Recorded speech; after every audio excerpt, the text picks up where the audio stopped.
Kamu terus menjauhi bumi, kemudian melihat banyak satelit yang mengelilinginya. Bentuk dan ukurannya beragam. Masing-masing punya antena dan sumber daya, dan kebanyakan berupa panel surya atau baterai.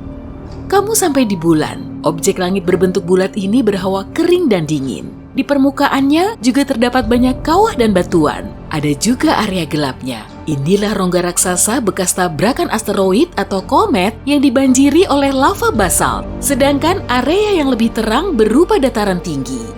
Yuk kita lanjutkan perjalanan menuju Mars yang juga disebut sebagai planet merah. Ya, tentu karena diselimuti debu halus berwarna oranye kemerahan mirip bedak tol. Permukaannya berbatu-batu, serta banyak jurang, gunung berapi, kawah, dan danau kering. Ada juga badai debu yang meliuk-liuk. Dari dekat memang terlihat seperti tornado raksasa, tapi itu belum seberapa loh, karena badai besar bisa terlihat dari bumi. Oke, kita sampai di raksasa gas Jupiter. Planet ini tertutup oleh awan-awan tebal berwarna merah, kuning, coklat, dan putih. Warna-warni ini membuat Jupiter terlihat bergaris-garis. Permukaannya tidak padat dan cuma berupa lapisan gas, sehingga kita tidak bisa menapakkan kaki di situ. Ah, itu sih sudah pasti Saturnus. Cincinnya sangat khas, terdiri dari serangkaian cincin kecil berupa bongkahan batuan dan es. Bola hidrogen dan helium ini tidak punya permukaan padat dan anginnya bertiup dengan kecepatan ekstrem, 1.600 km per jam di ekuatornya. Saat melanjutkan perjalanan, kamu tidak melihat planet lain. Pasti karena tertutup oleh matahari. Suasananya kok makin seram ya. Tempat ini terlihat besar, dingin, dan gelap. Sabuk Kuiper termasuk struktur terbesar di tata surya kita. Bentuknya seperti donat dan tepi dalamnya berjarak mulai dari 30 unit astronomi dari matahari. 1 unit astronomi kira-kira sejauh jarak dari matahari menuju bumi, yaitu sekitar 150 juta kilometer. Sabuk Kuiper menjadi sumber utama komet-komet. Ratusan ribu objek di area ini berdiameter 96 km atau lebih. Sebagian di antaranya bahkan punya satelit sendiri. Setelah melalui sabuk Kuiper, kita sampai di awan Oort. Awan komet raksasa berbentuk bulat ini mengitari tata surya dan membentang sejauh 5-100 ribu unit astronomi. Awan Oort ini seperti gelembung berdinding tebal dengan lebih dari 2 triliun runtuhan objek ruang angkasa. Yang terkecil saja sebesar gunung. Kamu semakin meninggalkan tata surya, lalu memasuki ruang hampa di antara berbagai sistem bintang. Tapi, di sini tidak benar-benar kosong kok, karena penuh dengan debu, partikel lain, medan magnet, dan sinar kosmik. Nah, sampai juga di tempat tujuan kita, lubang hitam. Di tempat misterius ini, hukum fisika yang kita tahu tidak berlaku. Lubang hitam muncul saat bintang masif runtuh karena beratnya sendiri. Medan gravitasinya sangat kuat sehingga sinar X sekalipun tidak akan bisa lolos darinya. Karena itulah bagian pusat lubang hitam berwarna hitam pekat. Tapi masih bisa terlihat kok. Objek mengerikan ini menelan semua materi yang bergerak terlalu dekat kemudian menekannya menjadi piringan gas membara dengan suhu super panas. Lubang hitam juga membengkokkan cahaya di sekitarnya yang kemudian membentuk bayangan lingkaran. Kamu pun mendekati medan gravitasi bersuhu panas ini untuk mencari horizon peristiwa. Setiap lubang hitam punya garis tak kasat mata. Kalau sampai melintasinya, benda apapun tak akan bisa lolos. Termasuk seberkas sinar, semakin ke dalam, gravitasinya sangat kuat. Tapi, lingkaran yang ada di tengahnya masih lebih besar dari horizon peristiwa. Saat mendekati lubang hitam, suatu objek akan mengorbitnya. Kalau sudah begini, tidak akan ada titik baliknya. Dan, objek tersebut akan tertarik masuk ke lubang. Sebelum sampai di horizon peristiwa, kamu akan melewati lingkaran foton. Ya, memang terlihat mirip bayangan lubang hitam sih, tapi sebenarnya bukan. Kalau tubuhmu masih tetap utuh setelah sampai di sini, kamu akan bisa melihat tengkukmu. Partikel cahaya dari kepalamu akan mengelilingi lubang hitam dalam kecepatan tinggi, lalu mendekatimu dari depan. Sayangnya, kamu tak akan bisa menangkis. Saat menuju pusat lubang hitam, akselerasi kepala dan kakimu akan berbeda jauh. Bahkan beribu kalinya gravitasi bumi. Kamu akan mengalami spagetifikasi. Nah, ini kita bahas lagi nanti ya. Kamu bisa lihat sendiri kan, objek malang itu tidak bisa melawan gravitasi lubang hitam. Saat tertarik ke orbitnya, materi akan gepeng menjadi pita setipis pisau cukur yang berputar-putar. Gesekan Panas, gaya listrik dan magnet memberi energi pada piringan ini sehingga mulai bersinar benderang. Lubang hitam yang paling masif punya pita terang ini, bahkan jutaan galaksi pun akan kalah terang. Di dalam piringan benderang ini, partikel saling bergesekan sehingga geraknya melambat lalu terlempar ke horizon peristiwa di lubang hitam. Kalau tidak ada gesekan, materi ini akan mengorbit lubang hitam selama miliaran tahun seperti planet mengitari bintangnya. Dan akhirnya kamu sampai di permukaan lubang hitam, horizon peristiwa. Sebetulnya sih bukan batas atau membran nyata. Saat melewatinya, kamu juga tidak akan segera tahu, dan beberapa detik kemudian kamu baru tahu kalau kamu tidak akan bisa lolos dari cengkramannya. Tempat ini tidak gelap-gelap amat kok. Cahaya yang juga terperangkap oleh gaya gravitasi ikut masuk bersamamu. Meskipun tidak terang, tapi tetap bercahaya. Semakin lama, tubuhmu semakin memanjang. Inilah yang disebut proses spaghettifikasi. Tubuh tengahmu tergencet dan berkas cahaya mengitarimu, lalu terbentuk sembura cahaya di sekitar pinggangmu. Kemudian, semuanya gelap, sudah seperti berada di planet kelam yang kosong dan besar. Saat ini, kamu berada di Stasiun Luar Angkasa Internasional, pada ketinggian 402 km di atas permukaan bumi. Matamu langsung terbelalak saat melihat keluar jendela pesawat. Malam ini, langit Eropa dihiasi kilatan biru terang. Dan kemungkinan di situ telah terjadi ledakan. Peristiwa misterius ini teramati oleh seorang astronot asal Perancis dari atas ISS. Dan setelah diteliti lagi, rupanya di situ nggak ada ledakan, tapi ada petir yang mengarah ke atas. Sampai sekarang, fenomena ini masih dianggap dongeng di kalangan para pilot.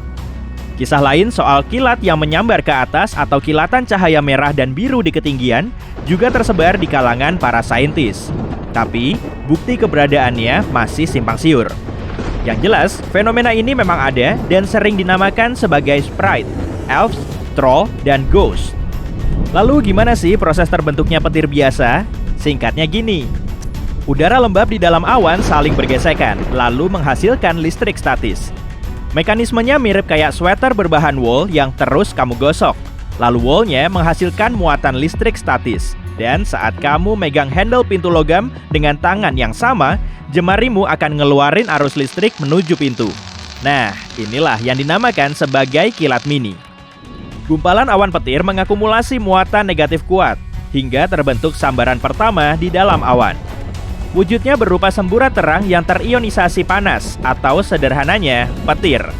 Sambaran pertama ini bergerak hingga beberapa meter di atas tanah, dan kecepatannya bisa naik sampai 321.868 km per jam. Kalau bisa terbang sengebut itu, kamu akan mengelilingi bumi cuma dalam waktu 7 menit. Nah, partikel negatif di dalam petir kemudian menarik partikel positif. Muatan yang berlawanan cenderung saling berikatan dan menyeimbangkan. Jadi saat terjadi sambaran bermuatan negatif pertama, muatan positif bumi mulai naik. Muatan listrik dari bumi kemudian berikatan dengan sambaran bermuatan negatif pertama dalam satu saluran. Akibatnya, muncullah sambaran terkeras dan paling terang. Kita menyebutnya sebagai kilat. Dan gemuruhnya kita sebut sebagai guntur. Kilat terbesar nggak menyambar dari atas ke bawah, tapi sebaliknya, dari bawah ke atas. Dengan kata lain, kilat yang sebenarnya mengarah ke atas. Seakan-akan bumi balas menyambar awan petir di atasnya. Muatan yang dihasilkan bisa mencapai 30.000 ampere, sedangkan muatan listrik rata-rata di rumah kita aja cuma sekitar 15 ampere. Rekor kilat terpanjang kurang lebih berukuran 708 km, bahkan lebih panjang dari negara bagian Kansas di Amerika Serikat. Dan menurut catatan para meteorolog, kilat ini terjadi di Brazil. Pelepasan energinya terjadi di antara awan petir raksasa, sedangkan sambaran kilat paling lama tercatat di Argentina, yang berlangsung selama 16,3 detik. Untuk sekali ngedip aja, kita perlu waktu selama 0,1 detik. Pada sambaran kilat biasa, partikel positif dari tanah menetralisir partikel negatif di dalam awan. Awan ini juga masih dipenuhi dengan partikel bermuatan positif. Semua partikelnya kemudian terakumulasi hingga membentuk kilat. Setelah muatannya mencapai titik kritis, awan kilat akan melontarkan muatan ini setinggi belasan kilometer. Inilah yang dinamakan sebagai blue jet. Sama persis kayak fenomena bercahaya yang dilihat oleh astronot Prancis tadi. Blue Jet kelihatan mirip kayak kompor gas raksasa yang mengarah ke atas. Muatan positifnya dinetralkan oleh partikel negatif di atas ketinggian. Tapi manusia di darat gak akan bisa menyaksikan Blue Jet karena penglihatan kita terhalang oleh awan petir. Kalau dari atas pesawat sih masih bisa. Karena itulah selama bertahun-tahun, Blue Jet cuma bisa disaksikan oleh para pilot pesawat komersil. ISS juga bisa jadi spot terbaik untuk mengamati Blue Jet karena kilat ini terbentuk di bagian teratas awan tebal. Pancaran kilatnya bisa sampai berkilo-kilometer. Tapi kalau naik lebih tinggi lagi, kamu bisa ngeliat kilat aneh ini. Namanya Sprite dan bentuknya mirip ubur-ubur. Di atasnya terdapat awan merah bermuatan dengan tentakel kecilnya yang bergerak turun. Suhu kilat normal kurang lebih 30.000 derajat Celcius. Tapi suhu Sprite nggak begitu panas. Malahan, kamu bisa memegangnya langsung dengan tangan kosong. Asalkan kamu nggak takut dengan listrik kuatnya ya. Suhu kilat Sprite kurang lebih sepanas lampu hemat energi. Sprite terbentuk di mesosfer atau lapisan atmosfer yang terletak di ketinggian 50 km. Suhu di sini paling dingin di seluruh planet kita. Udara di darat jauh lebih padat karena molekulnya lebih banyak. Molekul ini menyerap panas matahari sehingga kita bisa ngerasain suhu yang pas. Tapi molekul udara di atas ketinggian terus menipis. Pada ketinggian jelajah pesawat komersil pun, kadar udaranya nggak bisa mengakumulasi panas. Dan di atas sana, kita nggak akan bisa bernafas tanpa alat bantu. Makanya, tiap pesawat dilengkapi dengan masker oksigen untuk berjaga-jaga. Suhu di situ bahkan lebih dingin daripada suhu di kutub selatan. Di mesosfer cuma ada sedikit udara, dan suhunya bisa mencapai minus 130 derajat Celcius. Suhu kilatnya sendiri memang sangat panas, tapi kondisinya bisa dibilang mirip seperti segelas air mendidih yang dituang ke dalam 1 tong air dingin. Jadi, suhunya nggak banyak berubah. Sprite cuma bisa muncul saat berpasangan dengan awan petir di bawahnya. Saat awan melepaskan listrik, Sprite akan muncul di mesosfer. Caranya dengan menyeimbangkan jumlah muatan di atmosfer. Jadi, Sprite ini mirip seperti kilatan petir merah yang mencapai badai petir di bawahnya. Diameternya sendiri bisa mencapai 100 km. Lalu ada Ghost. Kilat ini bisa muncul sesaat setelah Sprite. Wujudnya berupa cahaya hijau pudar seperti aurora. Ghost pertama kali teramati pada tahun 2014 dan konfirmasi resmi di kalangan saintis baru muncul pada tahun 2019. Ghost masih belum banyak diketahui, tapi menurut salah satu hipotesis, kilat ini punya sejumlah persamaan dengan aurora. Yang jelas sih warnanya sama-sama hijau. Cahaya ini kemungkinan telah naik oleh atom oksigen yang tereksitasi. Kadang kita juga bisa melihat troll bersama Sprite. Kilat ini punya cahaya merah di ujung tentakel Sprite. Selanjutnya, troll melepaskan semburat merah menuruni kilatnya. Saat ini kamu sedang melayang-layang di ketinggian 30 km di atas permukaan bumi, sembari menikmati panorama terbaik di planet kita. Wah, ada bintang jatuh tapi langsung hilang. Titik terang yang bergerak super cepat itu adalah stasiun luar angkasa internasional. Lalu, si pelayan membawakanmu minuman. Hah? Kok ada pelayan sih? Nah, sebetulnya kamu sedang ada di pesawat ruang angkasa wisata. Sebentar lagi kita akan bisa berpelesiran ke ruang angkasa dengan balon raksasa. Ini adalah Neptune, kapsul bulat dengan jendela besar plus pemandangan 360 derajat. Wahana ini bisa mengangkut 9 orang di kursi nyaman mereka, termasuk 8 penumpang dan 1 pilot. Kapsul ini juga punya toilet di bawah dek, dan menurut keterangan si produsen, toilet ini punya pemandangan paling spektakuler di alam semesta.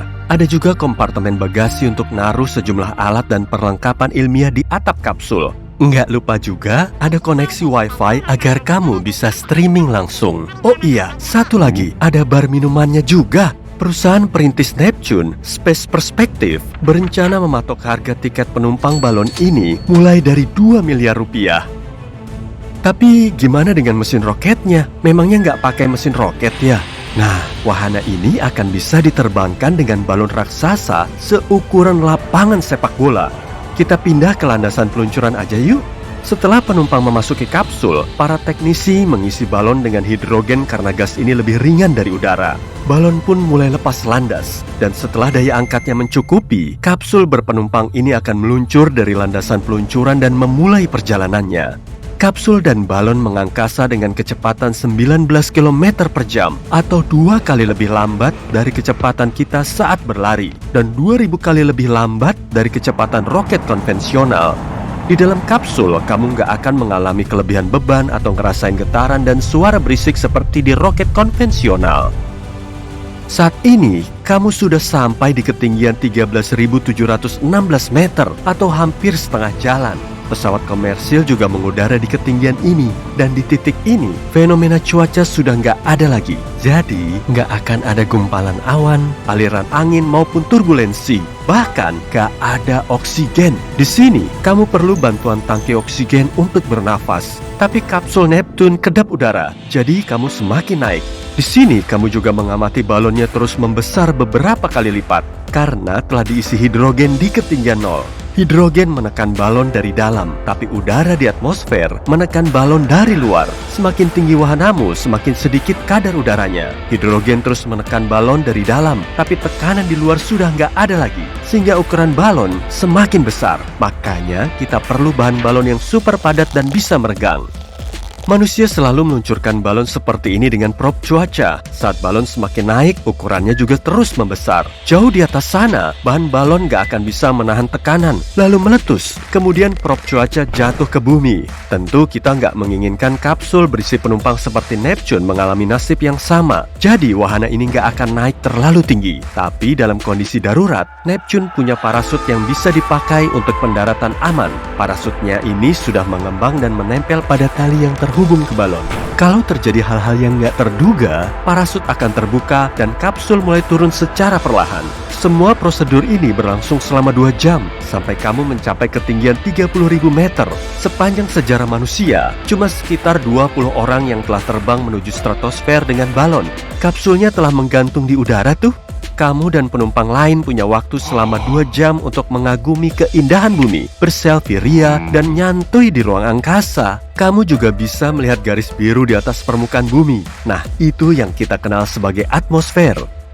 Kalau mendongak ke atas, kamu akan melihat taburan bintang paling memukau. Pemandangan di ketinggian ini terlihat sangat jelas karena nggak terhalang oleh awan atau polusi cahaya dari kota besar. Dengan begini, kamu bisa menatap bintang dengan segala kemolekannya. Karena alasan yang sama, para ilmuwan juga mengirim teleskop di ketinggian ini.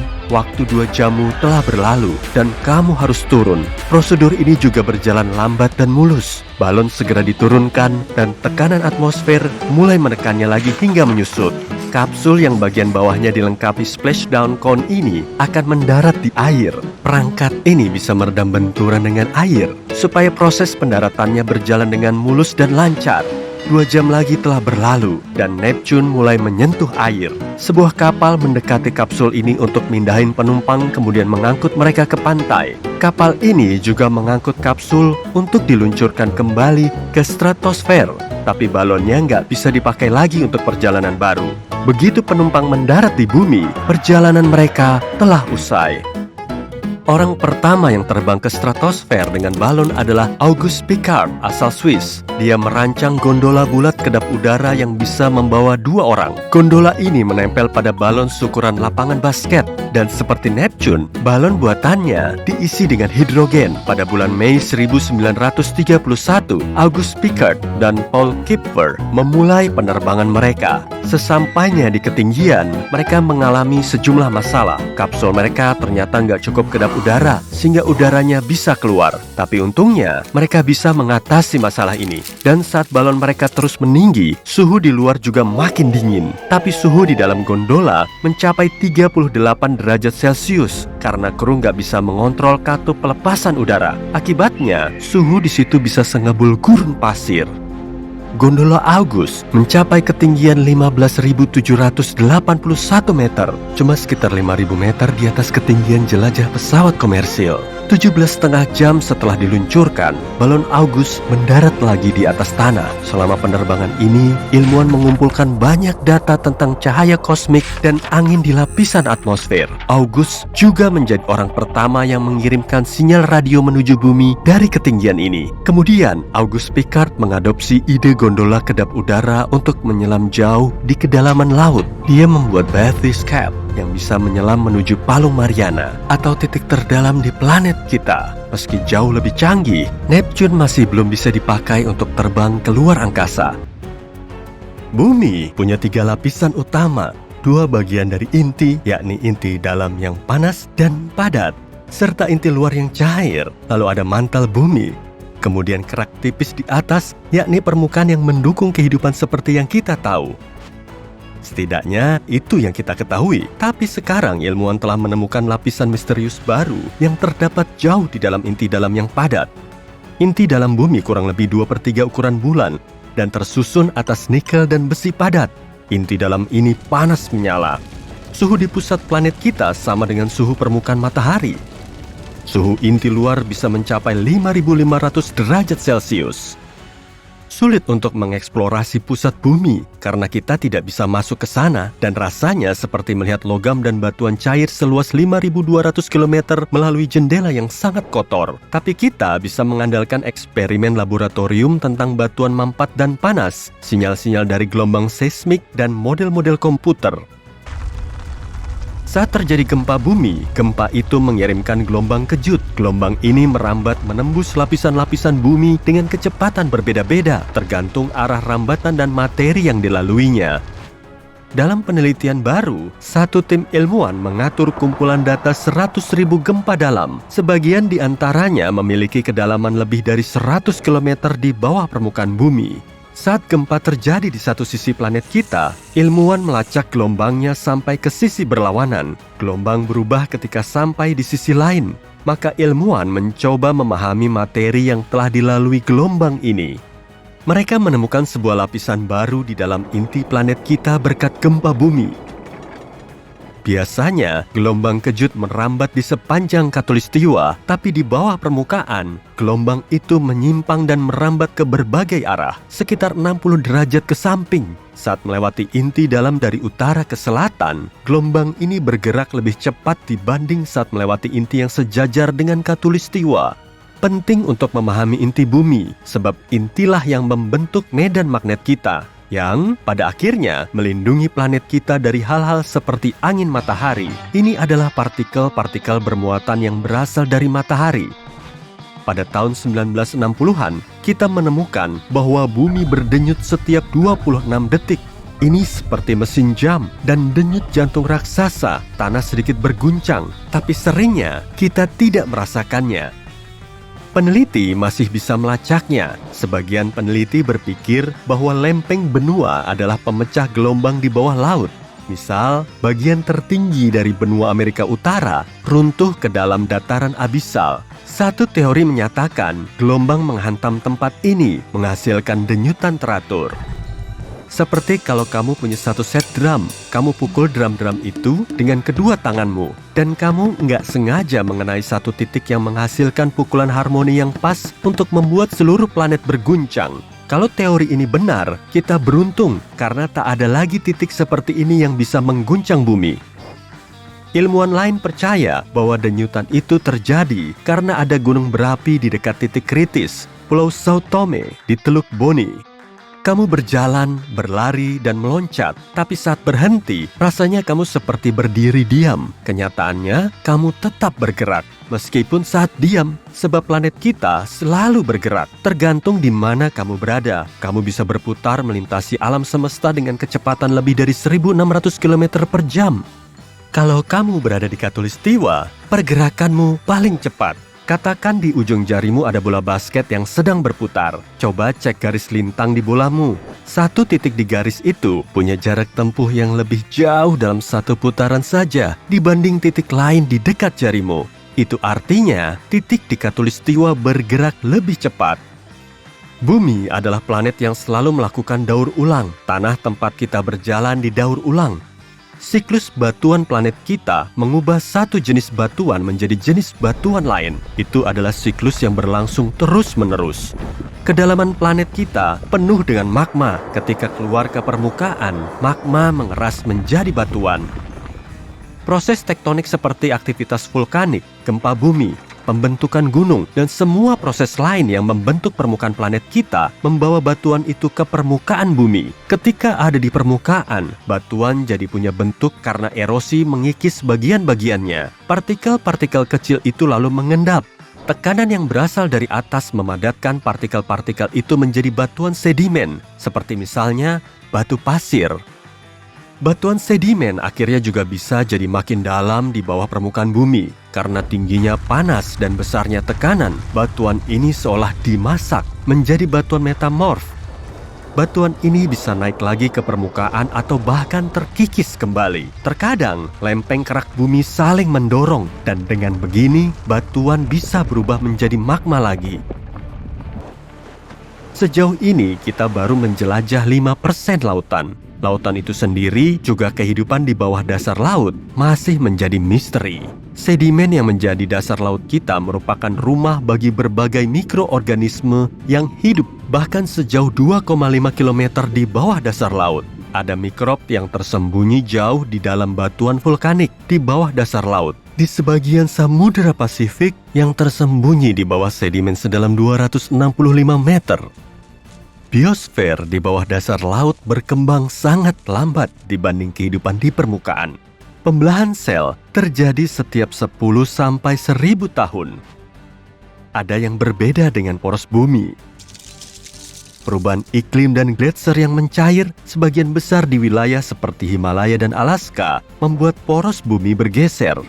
Kita mundur dulu ke era 4,6 miliar tahun yang lalu yuk untuk melihat proses kelahiran tata surya kita. Wah, belum ada yang kelihatan seperti bintang maupun planet nih. Sejauh ini cuma ada awan debu raksasa yang juga disebut dengan nebula. Nebula adalah molekul hidrogen, es, dan unsur yang lebih berat dari bintang sebelumnya. Tapi awan ini nggak padat, jadi nggak bisa berubah menjadi bintang maupun planet. Kemudian, gelombang ledakan tiba-tiba muncul dan dibarengi dengan sejumlah gelombang lain. Beberapa tahun cahaya dari nebula kita, terjadi ledakan supernova. Dan supernova akan muncul saat bintang raksasa kehabisan bahan bakarnya, kemudian runtuh oleh beratnya sendiri. Saat inilah ledakan dahsyat akan terjadi, dan cahayanya bisa dilihat dari jarak puluhan tahun cahaya. Gelombang ledakan dari supernova ini kemudian mencapai nebula kita. Seperti ombak laut, gelombang ini mengenai awan debu dan membuatnya menyusut hingga memadat. Lalu nebula mendapatkan inti gravitasinya. Partikel debu yang tertarik semakin banyak. Tekanan di inti nebula juga melonjak hingga membuatnya mulai berputar. Makin berat massa awan pusatnya, makin cepat juga putarannya. Semua partikel di dalam inti nebula lebih sering bertabrakan dan menambah kecepatannya, sehingga suhunya naik sampai ribuan derajat Celcius. Saat inilah protobintang muncul.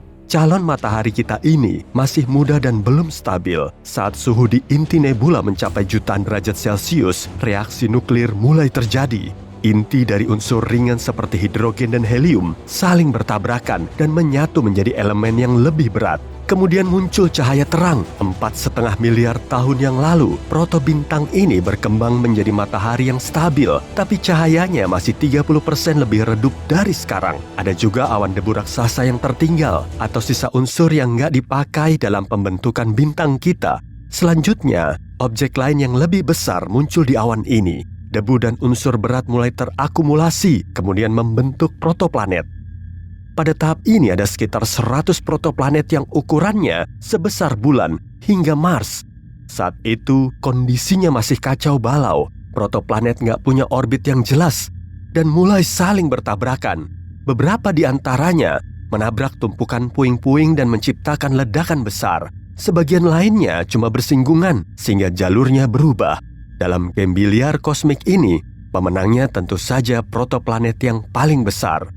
Protoplanet besar memakan puing-puing kecil kemudian membesar. Proses ini baru berhenti sekitar 100 juta tahun kemudian, dan beberapa planet hampir terbentuk. Ada Merkurius, Venus, Bumi, dan Mars. Planet kita masih agak mirip dengan gumpalan lava karena permukaannya terus dibombardir oleh banyak asteroid. Karena permukaannya terus dibombardir oleh banyak asteroid, Bumi menjadi sangat panas. Tapi kini sudah mulai mendingin, semuanya berjalan cukup baik hingga Theia muncul di Cakrawala. Planet hipotetis seukuran Mars ini terbentuk hampir bersamaan dengan planet di tata surya lain. Theia terus bergerak menuju bumi dan siap menabraknya. Boom! Karena benturan ini, bongkahan besar planet kita terlontar ke luar angkasa. Sementara Theia hancur berkeping-keping. Intinya bergabung dengan inti bumi dan sisanya menetap di orbit planet kita. Perlahan tapi pasti, puing-puing di kedua planet mulai bertabrakan dan bergabung menjadi objek kosmik besar. Saat debunya memadat, bumi mulai punya satelit alaminya, yaitu bulan. Hipotesis lain mengenai pembentukan bulan menjelaskan kalau Theia jauh lebih besar dari bumi. Planet ini cuma nyenggol planet kita dan terus bergerak. Sementara itu, bulan hampir terbentuk sempurna. Sebagai bukti dari hipotesis ini, kita punya sampel tanah bulan yang dibawa oleh para astronot dalam misi Apollo. Ternyata, tanah bulan sangat mirip dengan kerak bumi, dan komposisi ini cuma bisa sampai di bulan oleh tabrakan dahsyat. Raksasa gas seperti Jupiter, Saturnus, Uranus, dan Neptunus terbentuk agak belakangan dan lokasinya lebih jauh dari matahari. Keempat planet ini berbentuk bola gas dan permukaannya nggak berwujud padat. Kalau menapakkan kaki di permukaan Jupiter, kamu akan jatuh sampai di intinya. Semua planet ini nggak punya permukaan padat karena beberapa alasan. Proses pembentukannya lebih belakangan, tepatnya saat planet lain mulai memproses logam dan silikat yang ada. Sumbernya berasal dari luar garis beku. Dan inilah titik hipotetis di luar orbit Mars. Matahari nggak begitu menyinari area di belakangnya, sehingga airnya nggak bisa mencair. Maka ada banyak es di dalam awan gas yang tersisa. 3 juta tahun setelah matahari terbentuk, semua material ini mulai terakumulasi dan membentuk massa hingga jadi proto-Jupiter. Setelah jutaan tahun, massa bola es ini bisa mencapai 50 kali lebih berat dari bumi. Makin berat massanya, makin banyak juga gas yang terkumpul dari piringannya. Dalam waktu singkat, Jupiter menyerap hampir semua materi dari piringan gas di dekatnya, lalu mengakumulasi sekitar 318 massa bumi. Jupiter punya medan gravitasi yang sangat kuat, hingga menyebabkan kekacauan pada semua objek yang berada di lingkungan Mars dan Jupiter. Disinilah protoplanet lebih sering bertabrakan sampai hancur berkeping-keping. Akibatnya, di situ terbentuk sabuk asteroid. Fragmen ini nggak bisa menyatu lagi menjadi planet utuh karena gravitasi raksasa gas sangat kuat. Ada juga Saturnus, raksasa gas berikutnya. Ukurannya 3 kali lebih kecil dari Jupiter dan diperkirakan bentuknya sangat kecil karena lokasinya lebih jauh dari matahari, yaitu sekitar 10 kalinya jarak bumi ke matahari. Planet ini baru terbentuk belakangan saat Jupiter cuma menyisakan sedikit materi pada piringan gasnya.